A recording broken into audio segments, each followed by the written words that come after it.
तो चलिए टाइम ना वेस्ट करते हुए आज के हमारे फिलहाल हम वीडियो को स्टार्ट करते हैं। पहला क्वेश्चन है बट। बट को लिखा गया है TUB। ठीक उसी तरह से नेट को क्या लिखा जाएगा। ठीक है, तो सबसे पहले हम लोग पता करेंगे कि बट को किस तरह से TUB लिखा गया है। ठीक है, तो जैसा कि आप देख पा रहे हैं कि बी सबसे पहले था, उसे लास्ट में भेज दिया गया है। यू बीच में था तो बीच में ही है, और टी सबसे लास्ट में था तो पहले आ गया है। ठीक है, यही काम हम लोग यहां भी करेंगे। टी सबसे लास्ट में है तो सबसे पहले आ जाएगा, ई बीच में है तो बीच में ही रहेगा। ठीक है, और देखिए ई है फर्स्ट में तो ये लास्ट में चला जाएगा, यानी 10 इसका क्या हो जाएगा, करेक्ट आंसर हो जाएगा। उम्मीद करता हूं आप भी सॉल्व कर चुके होंगे। चलिए नेक्स्ट क्वेश्चन की ओर चलते हैं। नेक्स्ट क्वेश्चन सॉल्व करने का प्रयास कीजिए। देखिए 625 को लिखा गया है 13। आखिर किस तरह से 625 को 13 लिखा गया होगा। ठीक उसी तरह से आपको 225 को लिख देना है, जो भी लिखा जाएगा। ठीक है, तो देखिए 625 का हम सभी जानते हैं कि वर्गमूल कितना होता है, 25 होता है, लेकिन यहां पर तो लिखा गया है 13। ये लॉजिक हमारा क्या हो गया, फेल हो गया भाई। तो अब क्या करेंगे, देखिए 625 में आप देख रहे हैं कि 6, 2 और 5 है, तो सबको ऐड करके देखते हैं, 13 आता है। ठीक है, यहां देखिए अप्लाई होता है, 225 है, 2 है और 5 है, सबको आपस में जोड़ दीजिए, कितना होगा, 9 होगा। क्या ऑप्शन में है 9? जी बिल्कुल, ऑप्शन नंबर सी में है। ठीक है, चलिए नेक्स्ट क्वेश्चन की ओर चलते हैं। नेक्स्ट क्वेश्चन, यदि किसी घड़ी का दर्पण प्रतिबिंब है 3:15, तो आपको सही समय बताना है। ठीक है, देखिए आपके पास मिरर इमेज दे दिया गया है 3:15 और सही समय बताना है। तो करेंगे क्या, हम लोग 11:60 से माइनस कर देंगे। ठीक है, 11:60 से जब हम 3:15 को माइनस करेंगे तो हमें मिल जाएगा वास्तविक समय। तो 60 में से 15 घटाइए, कितना बचेगा, 45 बचेगा। ठीक है, 11 में से 3 घटाइए, 8 बचेगा, यानी 8:45 इसका करेक्ट आंसर हो जाएगा, जो कि देखिए ऑप्शन नंबर बी में है। चलिए नेक्स्ट क्वेश्चन की ओर चलते हैं। नेक्स्ट क्वेश्चन इंपॉर्टेंट क्वेश्चन है। ठीक है, लगभग सभी परीक्षाओं में ये पूछा जाता है। एक्स जेड से बड़ा है, तो एक्स बड़ा है तो एक्स को ऊपर लिखेंगे, किससे बड़ा है, तो ये जेड से बड़ा है, तो जेड को नीचे लिख दीजिए। ठीक है, आगे क्या बोला जा रहा है, वाई जेड से छोटा है। वाई जो है वो क्या है, जेड से छोटा है, तो नीचे लिख देंगे छोटा है। तो आगे क्या बोला जा रहा है, जेड डब्लू से बड़ा है। जेड जो है वो क्या, डब्लू से बड़ा है, तो डब्लू को भी साइड में लिखिए। ठीक है, डब्लू एक्स से छोटा है, डब्लू एक्स से छोटा है, तो इधर ही कहीं होगा। ठीक है, क्या बोला जा रहा है, सबसे बड़ा कौन है, तो आप देख पा रहे हैं कि सबसे बड़ा कौन है, एक्स ही है। ठीक है, तो देखिए किस ऑप्शन में एक्स है, तो ऑप्शन नंबर ए इसका बिल्कुल करेक्ट आंसर हो जाएगा। चलिए नेक्स्ट क्वेश्चन की ओर चलते हैं। नेक्स्ट क्वेश्चन सॉल्व करने का प्रयास कीजिए आप, कैसे ये सॉल्व होगा। ठीक है, थोड़ा मैं जूम कर देता हूं, सॉल्व कीजिए। ठीक है, देखिए पहले 5 था, फिर 10 हो गया, फिर 20 हो गया, 40 हो गया, 80 हो गया। ठीक है, यानी लगातार सीरीज बढ़ रहा है। तो हम लोग क्या कर सकते हैं, इसमें मल्टी अंतर को देखते हैं। ठीक है, कितने का अंतर है, तो 5 और 10 के बीच आप देख रहे हैं 5 का अंतर है। ठीक है, 10 और 20 के बीच आप देख पा रहे हैं कि 10 का अंतर है। 20 और 40 के बीच 20 का अंतर है। 40 और 80 के बीच 40 का अंतर है। आप समझ चुके होंगे कौन सा लॉजिक लगेगा। ठीक है, देखिए क्या हो रहा है, फिर देखिए इसके बीच का अंतर 5 का है। ठीक है, फिर यहाँ 10 का हो गया, फिर यहाँ 20 का हो गया। ठीक है, आगे क्या होगा, देखिए 5 का दुगना ये है, 10 का दुगना ये है। ठीक है, तो 20 का दुगना क्या होगा, 40 होगा, और 40 हम लोग इसमें ऐड कर देंगे, तो 40 ऐड कर देंगे तो कितना होगा, 80 होगा, और 80 आप इसमें ऐड कर दीजिए 80 में, तो क्या हो जाएगा, 80 और 80 160 हो जाएगा। देखिए 160 किस ऑप्शन में है, तो आप देख पा रहे हैं कि 160 ऑप्शन नंबर बी में है। ठीक है, चलिए नेक्स्ट क्वेश्चन की ओर चलते हैं। नेक्स्ट क्वेश्चन सॉल्व करने का प्रयास कीजिए, जूम में कर दे रहा हूं। ठीक है, चलिए सॉल्व कीजिए, कैसे ये सॉल्व होगा। यदि एक विशिष्ट कूट में एबल को लिखा जाता है 5324 और बेंजो, ठीक है, को लिखा जाता है 36178, ठीक है, तो वेंगल को क्या लिखा जाएगा। तो देखिए एबल को लिखा गया है 5324, बेंगल को क्या लिखा जाएगा, तो बेंगल में देखिए स्पेलिंग क्या है, BANGLE। देखिए बी के लिए क्या कोड है आपको देखना है, बी के लिए क्या कोड दिया गया है, तो आप देख पा रहे हैं कि बी के लिए 3 है, तो बी की जगह में 3 लिख दीजिए।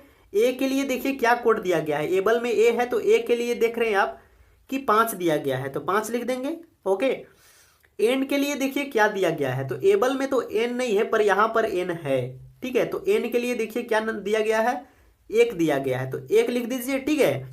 फिर देखिए जी के लिए क्या दिया गया है, तो जी के लिए आप देख पा रहे हैं कि 7 दिया गया है, ठीक है। तो 7 लिख दीजिए, कोई दिक्कत नहीं है, ठीक है। अब एल बच गया, एल के लिए क्या दिया हुआ है, तो एल के लिए आप देख रहे हैं कि यहां पर देखिए एल ई दोनों लगातार है, ठीक है। तो देखिए क्या हो जाएगा, इसका 24 हो जाएगा। एल के लिए 2 और ई के लिए 4, देखिए ई के लिए यहां पर 4 है, तो क्या हो जाएगा 35 17 24। देखिए किस ऑप्शन में है, 35 17 24। तो आप देख पा रहे हैं कि ऑप्शन नंबर बी में है, यही इसका करेक्ट आंसर हो जाएगा। नेक्स्ट क्वेश्चन की ओर चलते हैं। नेक्स्ट क्वेश्चन सॉल्व करने का प्रयास कीजिए, ठीक है। सीरीज का ही क्वेश्चन है, देखिए कैसे सॉल्व होगा ये।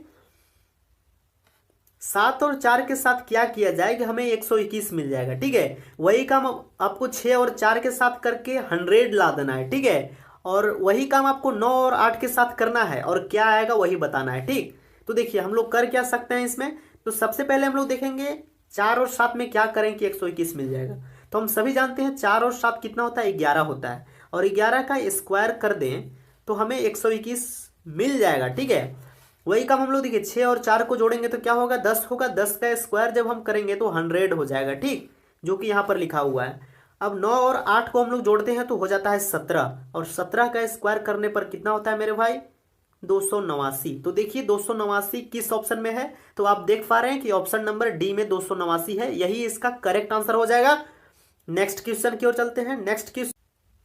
नेक्स्ट क्वेश्चन आपके स्क्रीन में है, आप सॉल्व करने का प्रयास कीजिए, ठीक है। निम्नलिखित में से कौन सा अलग है, तो आपके पास 4 ऑप्शंस हैं, इसमें से आप बताइए इसमें से कौन सा अलग है। सबसे पहला ऑप्शन है 25, दूसरा है 49, तीसरा है 121 और चौथा है 81। तो ये मैं आपके लिए छोड़ दे रहा हूँ, ठीक है। आप लोग कमेंट कीजिएगा और रीजन के साथ कीजिएगा, ठीक है। आखिर होगा तो क्यों होगा, प्लीज आप कमेंट जरूर कीजिएगा, मैं ये आपके लिए छोड़ दे रहा हूँ। अगले क्वेश्चन की और हम लोग चलते हैं। अगला क्वेश्चन देखिए क्या है, किसी फोटो में, ध्यान दीजिएगा, किसी फोटो में किसी महिला की ओर इशारा करते हुए एक व्यक्ति कहता है, बस यहां तक रुक जाइए आप, ठीक है। एक व्यक्ति कहता है, क्या कहता है, वह मेरे पिताजी, ध्यान दीजिएगा, मेरे पिताजी की सास। बताइए पिताजी की सास कौन लगेगी, बताइए पिताजी की सास कौन लगेगी, तो नानी लगेगी, ठीक है। यानी यहां तक नानी हमें मिल गया कि एकमात्र पुत्री, तो नानी की पुत्री क्या लगेगी, मम्मी, ठीक है, माँ। तो यहां तक क्या हो गया, माँ हो गया, तो यहां पर माँ लिख दीजिए, ठीक है। इतना को हटा करके माँ आप लिख सकते हैं, ठीक। माँ सीधा ना कह करके इतना उल्टा पलटा समझा करके बोला, ठीक है।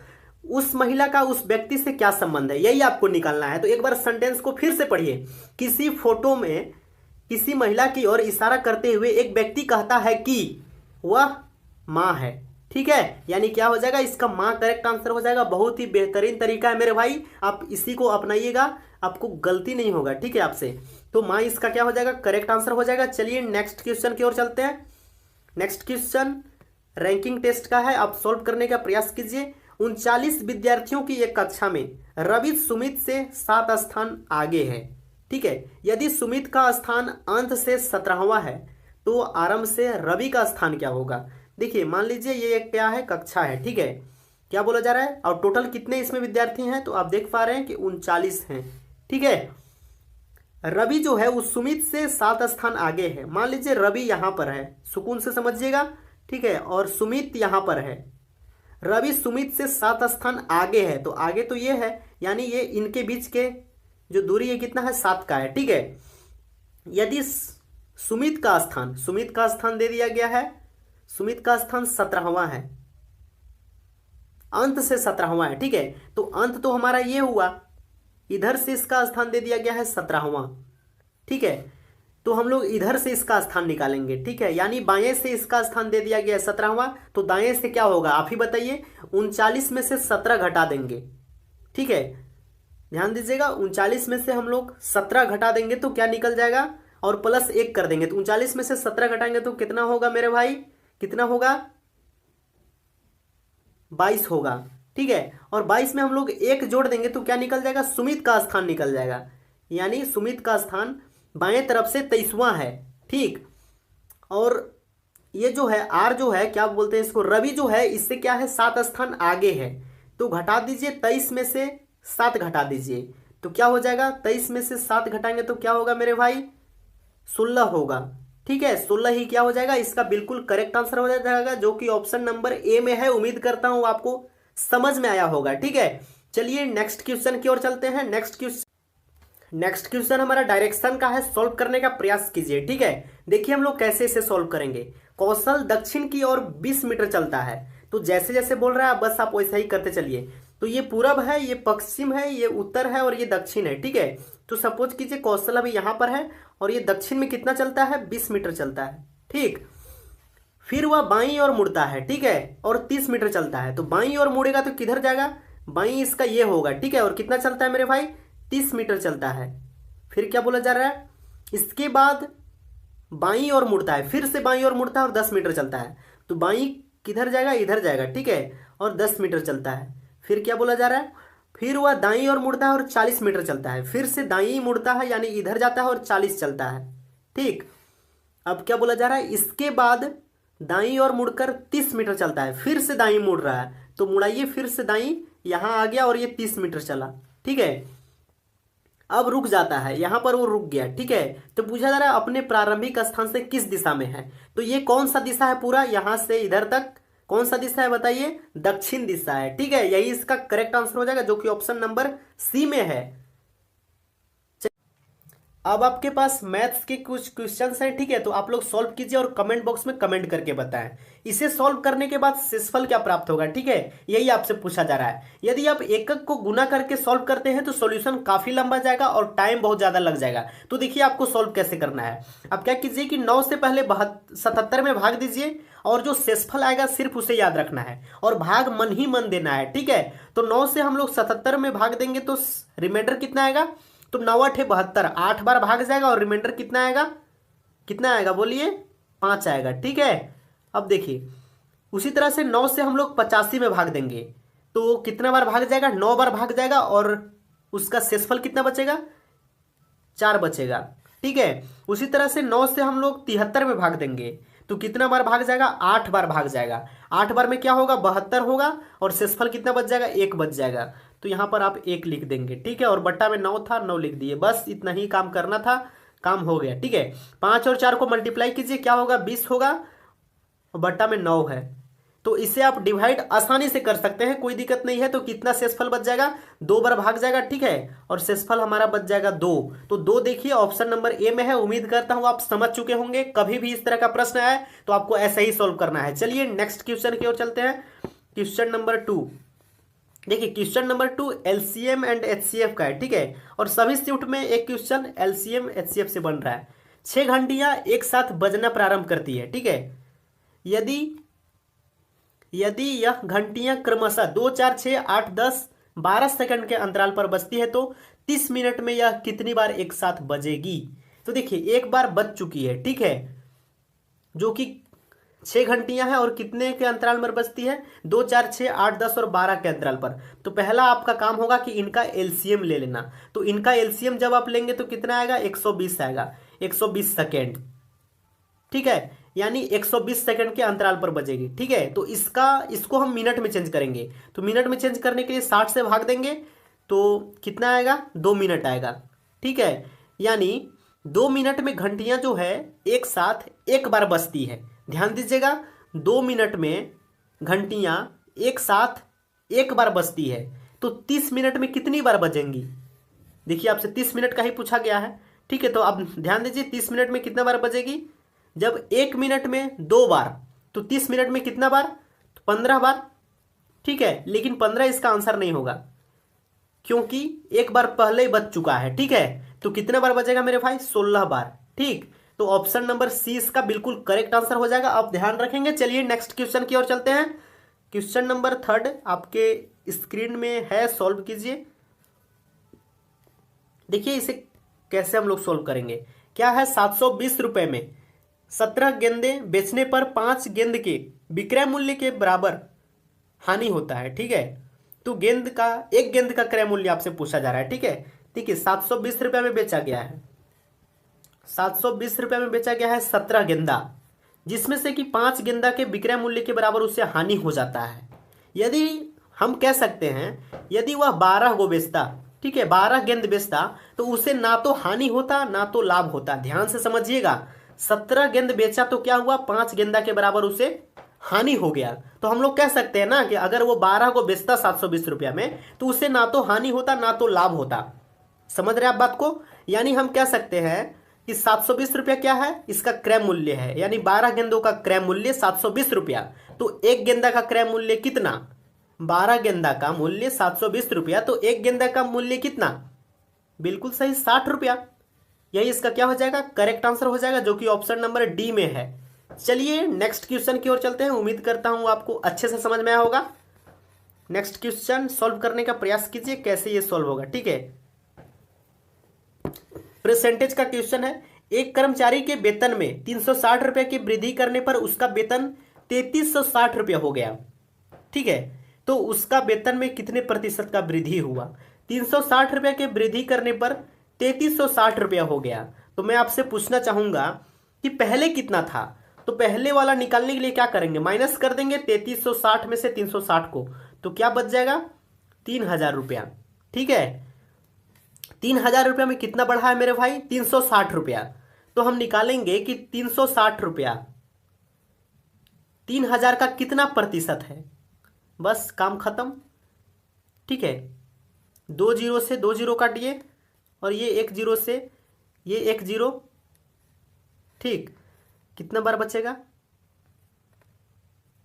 3 से 12 बार में ये 36 कट जाएगा, यानी 12% क्या हो जाएगा, राइट आंसर हो जाएगा।